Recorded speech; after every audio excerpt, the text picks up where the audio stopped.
Hey YouTube, Shukun Shinobi here with a review of the Tokumei Sentai Go Busters Buster Gear Series 09 GB Custom Visor. So, yeah, this is the upgrade transformation device for the Go Busters. So here is the actual device, the custom visor. Small little thing. For such a large box, you're like, whoa, this is unproportionate. That's because it comes with this honking thing. The actual case part of the device.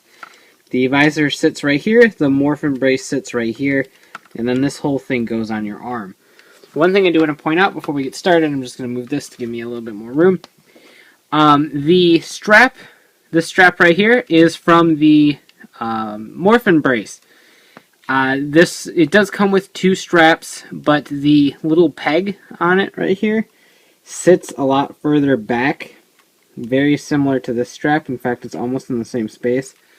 Whereas the Morphin Brace one has it very far forward, so it's a lot easier to get this one around my wrist. In fact, I can get it around my wrist at the first notch, pretty much no problem. So I switched them out in order to be able to wear this. It does fit my wrist, which is, I mean, this big. I got a pretty big wrist. So, it shouldn't be a problem to wear it. Most people, I think, should be able to wear this no problem. So, just to demonstrate, you take the the brace, and just plug it right in to this section, and it sits comfortably right in here. There is a lot of empty space, which is kind of bothersome, but what are you going to do? The on switch is located right here. It does not need batteries. It comes with the LR44s, which are inside there. Just pull the tab out. So yeah, they're all red. No matter which buster you are, you get a red visor. So yeah. And then there is the morph button right here, just like the Morphin Brace, and then a action button right there. And then that really does nothing else. So let's go through these sounds. So GB Custom Visor. Go Busters Powered Custom.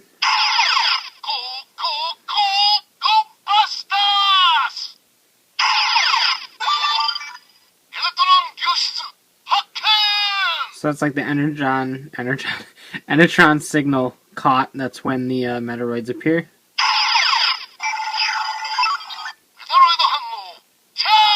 And that's when they know they're near the Buddyroid, because the Buddyroid signal was detected. So, and it cycles back through.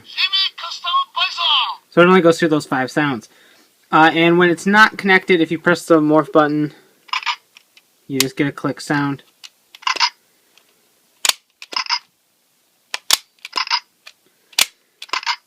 So as you can see, you get varied levels of click on this. One thing that's worth noting is that it does not click all the way back. If you get it on a good click, which I'm not getting,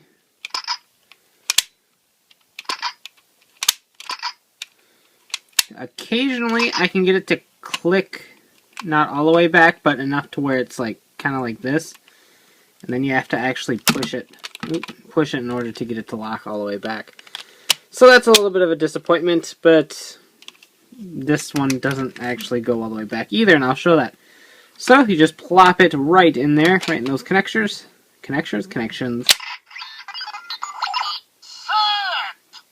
Alright, so you get the set, then you hit the button. Are you ready? And then you take both of your fingers, line up the buttons, and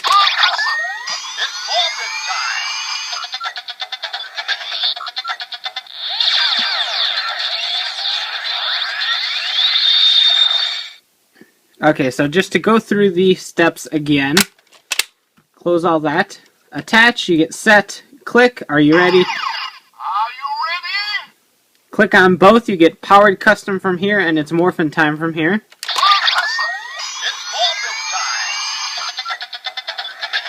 And then you press this button one more time to transform.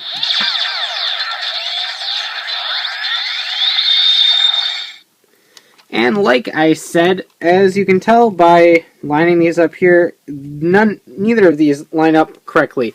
You actually have to push this one back a little bit to lock that one in place straight. Same with this one right here. So you actually have to manually press both back to get them 100% straight.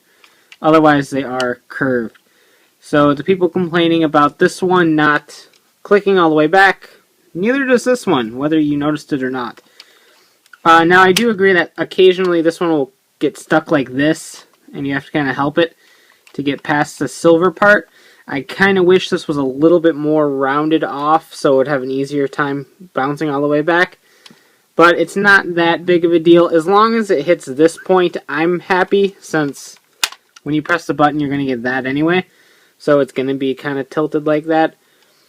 This device, in general, I think is kind of obnoxious. It's very large and very heavy on the arm. Reminds me a lot of the Meteor Galaxy in terms of size.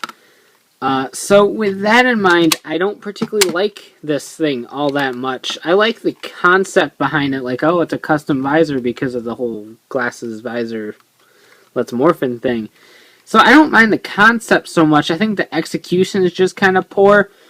If they were planning on doing something like this from the beginning, I would have rather have seen some sort of engineering on this to get the visor to clip in on like these grooves, or kind of click in right here and then latch itself around or something. I think it just could have been designed better. It feels very tacked on, like they just really didn't think it through all the way, and they're like, oh, let's make this a visor thing that I can attach to the Morphin Brace, except we can't attach it to the Morphin Brace, so let's include this giant black piece of plastic in order to house the two together. So then that's kind of lame, I think. I like the sounds. I like the fact that I can own the Enetron signal and Buddyroid signal sounds without owning the Lio Blaster. So that's kind of cool. And the paint is nice. It's a nice metallic red, which offsets the metallic blue used in the Morphin Brace very well. So they do look really nice together, as well as the clear orange plastic being on both. So they complement each other really well. I just really wish this whole brace gimmick wasn't so huge. It's honestly kind of difficult to wear. I mean, I can wear it just fine. It's just it's so heavy, and like this part just kind of hangs off. So, whereas I thought the Morphin Brace was actually really comfortable by itself, if you add on this giant thing, it just gets kind of redundant. And I don't know. I think it could be better. While I enjoy the powered custom forms, I got used to them really quick, and I do like the simplicity of it. I think the custom visor itself could have been worked out a lot better if they just kind of would have thought things through a little bit instead of just kind of going through with what they did.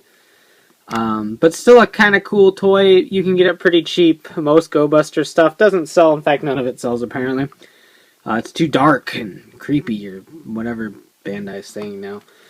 And so you can get it pretty cheap. If you can get this for about 2,000 yen or lower, I'd say go for it if you have the Morphin Brace. Obviously, if you don't have the Morphin Brace, then this is kind of a pile of useless. But again, it's not a necessity at all. It's not the best Go Busters toy. The Morphin Brace itself is still the better of the toys out there. This is just kind of an additional tack on to where it's just kind of useless. But cool, but not necessary, and really not worth the money at all.